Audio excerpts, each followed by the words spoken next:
There was also this so-called Kristallnacht, when the Nazis destroyed all the shops from the Jews, and the temples were burned, and every Jew had to wear the star. And I remember walking with my dad through all this destruction near our apartment where we lived, and it was so sad seeing all these people with the yellow star.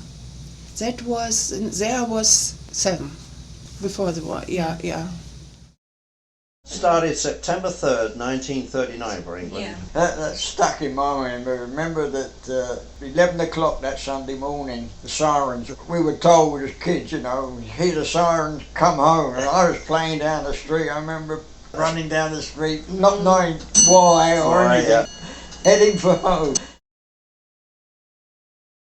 My mum said at the beginning of the war, she was outside in the backyard and her friend called out and said, Chamberlain was going to make a speech about the war, and she said she ran up the steps and tripped up the steps, and she hit her head on the corner of a brick wall and split her head open, so she ended up in the hospital.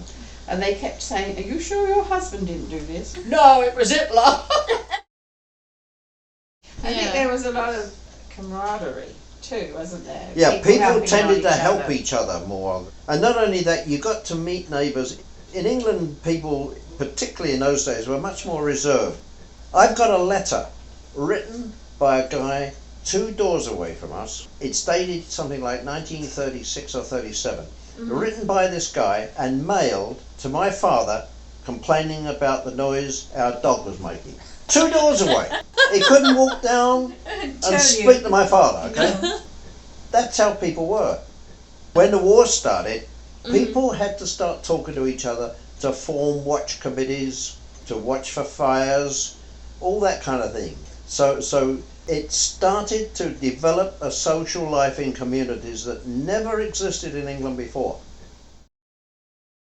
One thing I remember most, I think, is watching the American super forts and fortresses going out on a bombing raid. Then about 8 hours later, watching them come back. When the Americans fully established, I mean, they would go out hundreds. They flew in squadrons of 12, 3, 3, 3, 3. Rows of them across the sky, and they'd all be going out towards Germany. And then by the end of the day, they'd be coming back. And they'd still be flying in squadron, but there'd be spaces for the ones that didn't make it. I always remember that.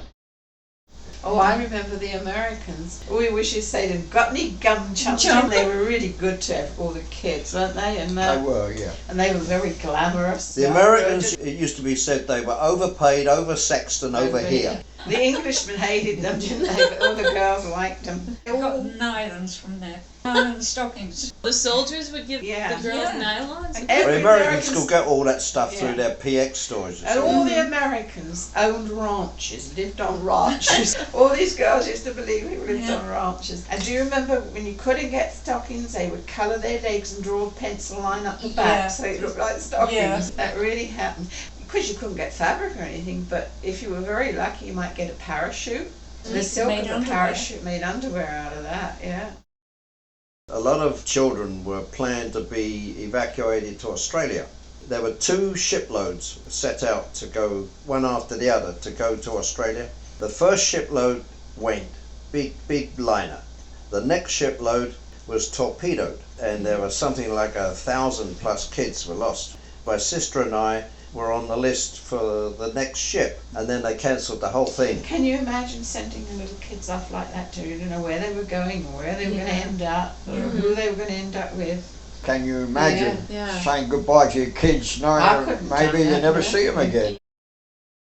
My mum was evacuated with me, and we ended up in a place called Corfe Castle. It was a little tiny village, and I guess the woman that my mum was staying with wouldn't let us stay at the house all day, so my mum had to go and sit outside on a wall somewhere all day. I think she stood that for a couple of weeks, and we went home. Behind my house was a bunch of fields. There was a base there, a couple of army huts and a couple of crews there, a searchlight and a set of twin Lewis guns, anti-aircraft machine guns. And the machine guns were just there basically to protect the light. During the course of the war, several planes made an attempt to put that light out. Right towards the end of the war, during the day, there's a German bomber by himself, fleeing like hell back to Germany, being chased by a couple of Spitfires. He's throwing everything out to lighten up the plane, you see. And one of the things he threw out was one of these baskets full of oil bombs. And one of them landed on the plinth of the searchlight and burned it out. And they had been trying all through the war to put this light out. And it was so close to the end of the war, the army just pulled the troops out and left the remains there. They didn't even bother to replace it.